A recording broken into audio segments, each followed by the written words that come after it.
সপ্তাহ দিনের আগে মানে সরাসরি মাননীয় উপদেষ্টা মহোদয়, স্বাস্থ্য পরিবার কল্যাণ মন্ত্রণালয়, স্বাস্থ্যসেবা বিভাগের সচিব সাইদুর রহমান স্যার এবং ডিজি হেলথের মহাপরিচালক মহোদয়, মানে মনে হয় যে ঘন্টা দুয়েকের মধ্যে তিনজনের সাথে আমার কথা হয়। হ্যাঁ, তিনজনের সাথে আমার কথা হয়।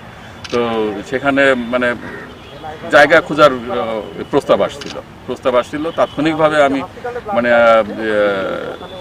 সম্ভাব্য সংশ্লিষ্ট জেলা, বিশেষ করে রংপুরের মধ্যে উপদেষ্টা মহোদয় প্রথমে বলেছিলেন যে রংপুরের আশেপাশে তো রংপুরের আশেপাশে একটা জায়গা পাওয়াও গেল, কিন্তু পরবর্তীতে দেখা গেল যে ওই জায়গার এন্ট্রান্সটা অতটা সন্তোষজনক না, সেটা একটা।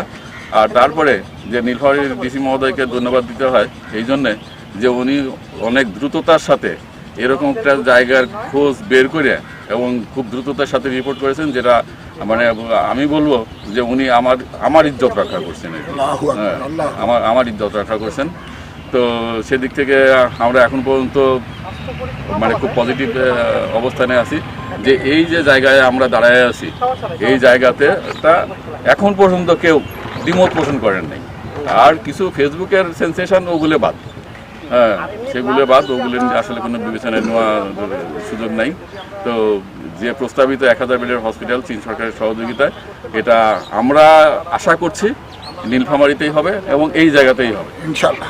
এটাই আমাদের আমাদের পারসেপশন আর কি। আচ্ছা, আপনার ব্যক্তিগত সুযোগ সুবিধা আমাদের এখানে আছে, এটা আপনার কাছে কি মনে হয়? যেমন আমাদের কাছে এখান থেকে কাছে এয়ারপোর্ট আছে, আমাদের স্টেশন আছে, এই বিষয়গুলো আসলে আপনাকে কেমন মনে হয়? এটা তো সার্বিক বিচারে এটা অস্বীকার করার উপায় নেই, ভৌগোলিক অবস্থান এবং যোগাযোগের দিক থেকে যে এটা যে বেস্ট পজিশন, এটা অস্বীকার করার কোনো উপায় নেই। আর উপদেষ্টা মহোদয় যেটা আমাকে প্রাথমিকভাবে বলেছিলেন যে 10 থেকে 12 একর, এখানে 10 থেকে 12 একর না, এখানে প্রায় 20 থেকে 25 একর জায়গা আছে। তার মানে আমরা আরও সুন্দরভাবে এই জায়গাটাকে ইউটিলাইজ করতে পারবো এবং আদার্স ফ্যাসিলিটিস ডেভেলপ করতে পারবো। তো সেদিক থেকে এবং আর নিরাপত্তা যেটা ডিসি মহোদয় বলছেন যে আমরা জানি উত্তরবঙ্গের মানুষ এমনিতেই আচার আচরণের দিক থেকে ভালো। তারপরে রংপুরে যোগাযোগের কথা যদি বলেন, রংপুর এয়ারপোর্ট আছে বা রোড কানেকশান খুব ডেভেলপ করছে, বিশেষ করে ঢাকা রংপুর যে হাইওয়ে ডেভেলপ করছে। হ্যাঁ, সব কিছু মিলায় মানে যদি আমি যে কোনো দিক থেকে বিচার করি, এটা নাম্বার 1 সিলেকশন।